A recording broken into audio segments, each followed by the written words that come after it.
Assalamualaikum warahmatullahi wabarakatuh. Alhamdulillahirabbil alamin alladzi an'ama bi ni'matil iman wal islam wa asyhadu an la ilaha illallah wa asyhadu anna muhammadan abduhu wa rasuluh. Dulur dimanapun berada, alhamdulillah pada malam hari ini kita dibersamakan dalam keadaan sehat walafiat, dalam keadaan insyaallah diberkahi oleh Allah Subhanahu wa taala. Dulur, tadi buka apa? Alhamdulillah kita sudah sampai di Ramadan yang kesekian, dan saya berharap dan berdoa semoga kita semua dalam keadaan sehat walafiat. Saya mau cerita sedikit tentang pengalaman saya ini waktu pertama kali ke Bali. Jadi saya ke Bali itulah sebelumnya tidak bekerja seperti ini. Saya bekerja sebagai seorang professional worker, dan kemudian saya tinggalkan pekerjaan itu. Lalu begitu nyampe di Bali, saya ada di satu suasana yang memang sama sekali baru buat saya. Baru dalam arti rutinitas, baru dalam arti kultur, juga baru dalam banyak hal. Tapi saya ingin ada satu cerita di mana ingin saya berbagi pada malam hari ini. Cerita itu adalah tentang kontrak ya. Jadi waktu saya pertama kali ke Bali itu, lalu saya sewa sebuah kamar kecil lah, sekitar ukuran 3x4 gitu. Nah, ukuran 3x4 itu saya tempati dengan seorang teman yang mengikuti saya waktu pindah ke Bali, sekitar ukuran 3x3 meter lah, di sebuah gang sempit gitu di daerah, di sini disebut daerah Monamaning. Bayarnya per bulan. Nah, setelah saya menjalani selama sekitar 2 bulan kalau nggak salah, itu kemudian tiba-tiba entah kenapa pemilik itu kayak keberatan gitu saya memperpanjang kamar itu. Tapi cuma yang jadi unik adalah pemberitahuannya mendadak. Pemberitahuannya mendadak waktu saya mau bayar kos itu. Sore itu ketika bayar ses itu mau memperpanjang itu, tiba-tiba dia menyatakan bahwa kos tidak diperpanjang lagi, dan sore itu juga saya harus pindah. Ya karuan saja saya pontang-panting, saya bersama satu teman saya pontang-panting cari kontrakan. Tapi sebelum cari kontrakan itu pontang-panting saya adalah mulai membersihkan centelan, bersihkan apa segala macam, karena saya harus mengembalikan seperti pertama kali, dimana kalau kamar itu biasanya ada paku apa segala macam. Nah, sebagai penyewa, saya mau tidak mau ya mengikuti keputusan si pemilik rumah, karena saya hanya seorang penyewa. Waktunya habis disuruh pergi ya pergi gitu. Nah, karena saya nggak punya hak, saya hanyalah penyewa yang punya hak dengan durasi waktu tertentu tadi. Waktu itu ya secara sekilas saya memang orang newbie ya, orang baru di Denpasar, sehingga nyari kontrakan tidak semudah itu, apalagi hanya dengan deadline waktu seperti itu. Tapi karena yang punya hak adalah yang punya rumah, mau tidak mau saya ikut. Nah, penyewa cuma punya hak menempati, itu pun hanya sepanjang masa yang disepakati. Dan semua harus tahu itu. Lebih dari itu harus pindah ya disuruh pindah ya pindah. Bila pemilik kontrak menyetujui berlanjut ya berlanjut, tapi bila tidak berlanjut ya disuruh pindah. Nah, seperti yang kejadian saya alami sama pemilik kontrakan, saya tidak diperpanjang. Nah, otomatis saya harus pergi. Nah, bicara sewa menyewa dulur, biasanya di dalam setiap kontrak, entah kontrak rumah atau kontrak kamar, itulah ada satu klausul di mana kewajiban penyewa untuk menjaga barang yang disewa itu utuh ketika nanti dikembalikan. Pertama ya tentu disuruh menjaga untuk merawat agar barang yang disewa itu tetap baik, dia hanya punya hak pakai selama menyewa itu. Apapun, termasuk kamar atau sewa mobil, sewa apapun begitu. Dan itu menjadi satu klausul yang jamak dalam hal sewa menyewa. Nah, tahukah kita sebenarnya, ini mulai ini. Jadi saya ajak itu sebagai prolog bahwa ada satu fenomena sesungguhnya yang kita luput arifi, bahwa sesungguhnya terkait sewa menyewa itu kita ini sewa loh.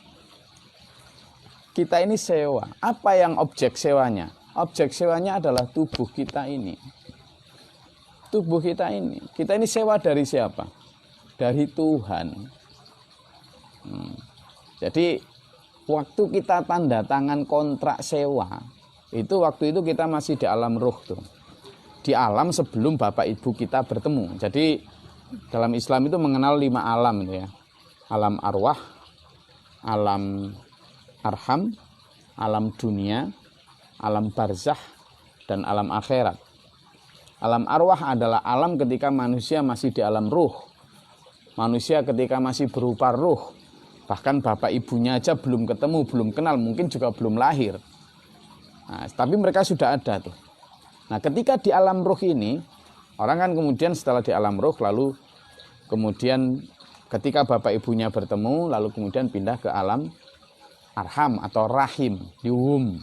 Nah, selama 9 bulan di sana, pindah lagi ke alam dunia. Setelah di dalam dunia, nanti sekian tahun, tergantung Allah, lalu pindah lagi ke alam barzah atau alam sel itu, alam kubur. Di sana sekian tahun, mungkin sekian ratus atau enggak tahu sekian ribu, karena nunggu kiamat, baru pindah ke alam terakhir, the final destination, yakni alam akhirat. Nah, saya ingin membahas kontrak sewa yang kita lakukan pada saat kita di alam ruh. Pada saat kita di alam ruh, kita itu janji sama Tuhan. Sewa menyewa kita itu. Akad sewa menyewa simple. Akad sewa menyewanya simple. Allah berfirman kepada semua ruh yang akan pindah ke alam rahim ibu. Alastu birobbikum. Jadi alastu birobbikum. Bukankah aku ini Tuhanmu? Artinya dalam konteks yang kita ejawantahkan, kalau kita ekstrak itu, kita ekstrak lebih simple lagi. Bukankah aku ini Tuhanmu? Bukankah kamu akan menuhankan aku? Kamu akan mengikuti peraturanku dan lain sebagainya. Nah, pada saat itu kita sebenarnya juga sedang berikrar sama Tuhan bahwa kita akan mempergunakan apa yang nanti di-engineering dalam rahim ibu itu, yakni ketika pemasangan organ-organ tubuh itu, tubuh yang berupa mata, telinga, hidung, mulut, dan ini adalah objek sewa itu yang akan disewakan kepada kita selama periode di dunia. Perjanjiannya tertulis lengkap itu sebenarnya. Kita tanda tangan itu. Dalam tanda kutip tanda tangan. Kenapa? Karena ketika kita ditanya Allah, alastu birobbikum, bukankah kamu nanti akan menggunakan tubuh ini yang kuberikan kepadamu ini dengan aturanku, taat kepadaku, menuhankan aku. Kita semua waktu itu kita jawab, bala syahidna. Ya Tuhan, benar, saya akan menuhankan Engkau. Ya, saya bersaksi Engkaulah Tuhanku. Ya, saya akan menggunakan tubuh sewaan itu sesuai aturanmu. Nah, itu kontrak yang kita tanda tangan. Nah, itu yang disewanya. Cuma bedanya masa sewanya, kalau saya tadi misalnya sama pinjem mobil atau kontrak itu ada masa sewanya tertulis itu. Dan itu diketahui sejak awal. Cuma kalau kita, masa sewanya nggak kita ketahui. Ya masa sewanya bisa jadi cuma 1 hari, bisa jadi 10 tahun, bisa jadi 20, 60, atau bahkan ada yang sampai 100 tahun. Kalau meskipun sekarang ya agak sulit nyari orang yang bisa sampai 100 tahun, sulit. Tapi yang jelas pasti di situ masa sewanya adalah sampai mati. Sampai mati. Nah, itu masa sewa dari tubuh kita ini. Kita tidak pernah tahu cuma kapan jatuh tempo dari sewa kita itu. Nah, sekarang kita bergeser. Itu kalau bicara jatuh tempo. Tubuh kita ini juga ada pembayarannya. Jadi sewa menyewa dari tubuh kita ini ada pembayarannya. Pembayarannya apa? Pembayarannya adalah kita berupa pengabdian kepada Tuhan, melalui pelayanan kepada sesama, berupa baik ibadah mahdhah, ibadah yang transenden, vertikal, ibadah ritual, maupun ibadah horizontal, yakni ibadah sosial. Itu adalah pembayaran yang memang sudah kita sepakati, bahwa kita akan menggunakan tubuh ini untuk sebaik mungkin hablum minallah wa hablum minan nas.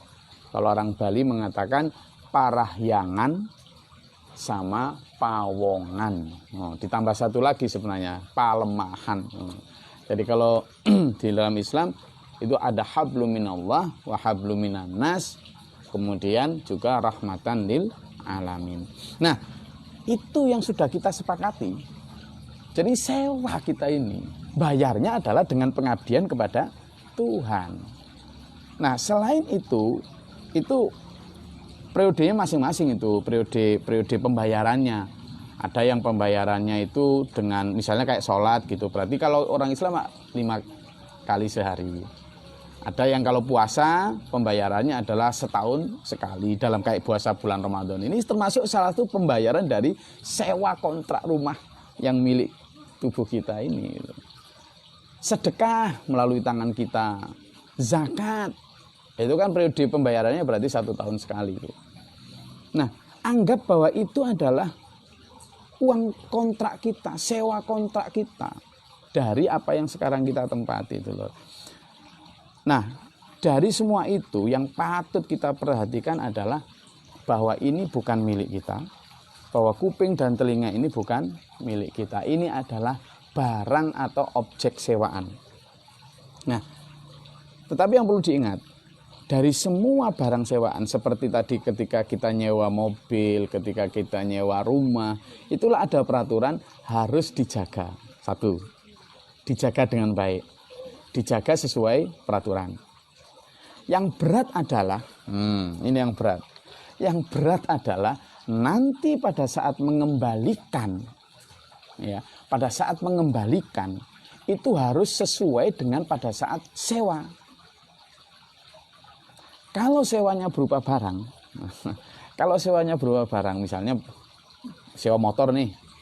Kalau sewa motor, maka ketika nanti mengembalikan, misalnya nyewa sebulan atau 2 hari, 3 hari, berangkatnya nggak ada coretan apapun di bodi motor, baliknya juga nggak ada coretan apapun. Berangkatnya sein ratingnya, lampunya bagus, nyala, baliknya juga harus tetap bisa nyala gitu. Nah, kontrakan yang seperti kamar saya tadi juga begitu, nuntut pemilik rumahnya. Loh, ini catnya kok mengelupas. Loh, itu kok kemarin nggak ada paku di situ, kok sekarang. Nah, ini gimana, itu gimana? Ada begitu. Kita waktu